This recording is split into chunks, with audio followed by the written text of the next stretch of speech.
他是中国小级别打拳最牛的拳王，欧洲世界冠军在他面前都撑不过一回合。他那杀人如麻的重拳根本就不讲理，可能上一秒还在和对手嘻嘻哈哈，下一秒就把重拳打在了对手肋骨上面。小级别最牛的拳王就是来自河南周口的魏宁辉，别看他个子不高，体型不壮，一副弱不禁风的模样，真要是打起架来，他那蛮横不讲理的重拳将会打得对手痛不欲生。自从魏宁辉从泰国擂台转战到了中国擂台，这个年纪轻轻的小伙子就从来没有闲下来过，不是对付世界冠军就是对付欧洲冠军。首先对战的这位可是欧洲拳坛鼎鼎大名的世界冠军，他叫托马兹，来自波兰，拥有超级丰富的比赛经验和超高的胜率和 KO 率。在此之前所迎战的都是各国的拳坛大神，来到中国第一件事就是找魏宁辉切磋，毕竟击败了魏宁辉就相当于击败了 80% 的中国选手。不过想击败魏宁辉并非易事，那就要看波兰老将托马兹有没有这个本事。从资料对比上来看，魏宁辉完全不是托马兹的对手，话就不多说了，来让我们欣赏一下魏宁辉的精彩表现。相信屏幕前的你已经看过很多遍了，但这场比赛绝对是百看不厌，这可是魏宁辉职业生涯最牛的转折点。年纪轻轻21岁的魏宁辉迎战35岁的拳坛冠军，本身魏宁辉就不占据任何比赛优势，不管从什么方面出发，魏宁辉都不是托马兹的对手。在不占据任何比赛的情况下，魏宁辉的催泪拳发挥到了最大化。魏宁辉的中段扫踢非常的重，而且魏宁辉呢非常的重，而且魏宁辉的中近距离的拳连接性呢非常的强。非常有穿透力。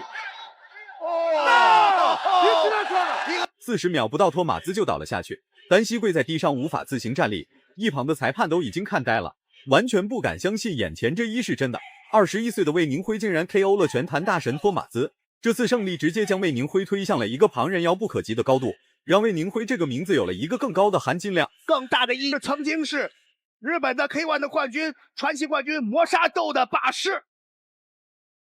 非常出色，非常具有潜力。接下来有请第二位受害者，他叫克雷格，来自英国，也是一位拼打型选手，在华战绩2战2胜2次 KO。拼打型选手的战绩一般情况下并不是特别的豪华，毕竟与对手展开对拼的时候，谁知道惊喜和意外谁先来？话就不多说了，来让我们欣赏一下魏宁辉的精彩表现。红色短裤是中国勇士魏宁辉，蓝色短裤是英国拳王克雷格，两人的身高臂展十分相仿，个头也很相同。拼打型选手的惯性就是先试探再发起猛烈进攻，毕竟这是俩人第一次交手，陌生的环境，陌生的对手，无论是谁也不敢妄下结论，直接发起猛攻。托马兹就是一个典型的例子，不把魏宁辉放在眼里，那么魏宁辉就会用重拳诠释自己在擂台上的统治力。堂的要求之高啊！对，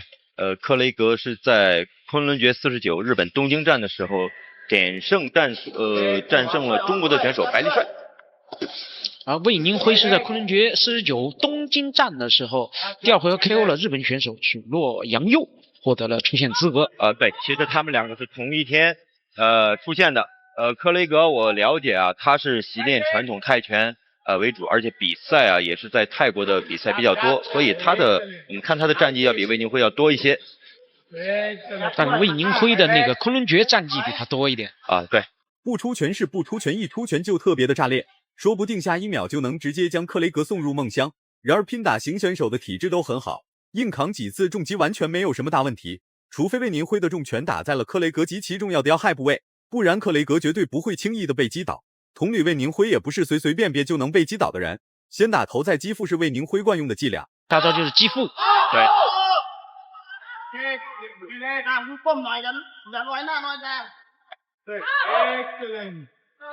我们看克雷格也是不想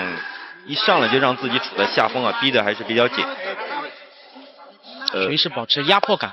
对，魏宁辉从最近半年来说，就是他最近的比赛呢，没有像以前这样上来以后就是猛冲猛打，更成熟一些了。求稳。对。哎，这个后手刚刚扫过脑门啊！一扫。多次的重击打头给克雷格制造了不少困扰，于是克雷格便将手臂举了起来。魏宁辉看目的已经达到，很快就使出了他引以为傲的爆杆拳，奈何克雷格的肋骨上面全部都是骨头，挨到几次爆杆拳之后，依然能稳稳地站在擂台上。然而魏宁辉面前克雷格所实施的防守反击，魏宁辉照样能在第一时间进行侦查并进行精准防守，打也是表现出来真的是不弱。而且刚才那两下位置稍微靠上了一点，如果是靠下一点可能会效果好一点，靠近体上的位置。对。我们看克雷格这个反击还是不错，魏宁辉还是要在进攻的时候头部的空当还是要尽量缩小。且刚才克雷格还是打法有点立体进攻啊，对，打一下前手，然后后腿再低扫一下。在之前他战胜白利帅的时候，其实就是这场谁获胜谁直接将会晋级65公斤世。第二回合开始了，魏宁辉可是中国小级别最牛拳王，最拿手的爆杆拳 KO 了数不清的世界冠军。别看此时的魏宁辉并没有将爆杆拳发挥到最大化，其实魏宁辉是在寻找一招制敌的进攻机会，杀手锏的招式坚决不能轻易实施出来，避免让克雷格形成惯性对肋骨加强防守。先打头吸引注意力是不错的进攻方向，毕竟克雷格的身高不是很高，用这个进攻方式来与克雷格展开对抗实在是太恰当了。但是呢，因为这2年因为训练的各种方面啊，他体重一个击倒，真的是重要，漂亮，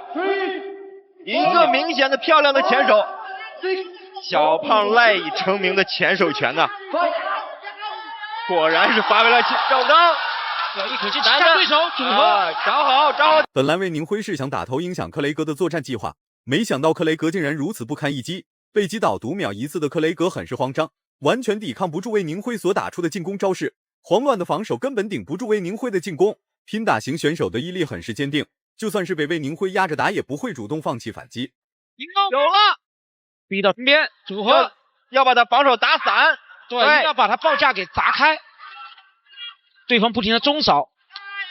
对，找好机会，打迎击，对，可以打补了，对，出的空档很大了，是的，而且看克雷格刚才那下出腿就已经有点不标准了，现在还又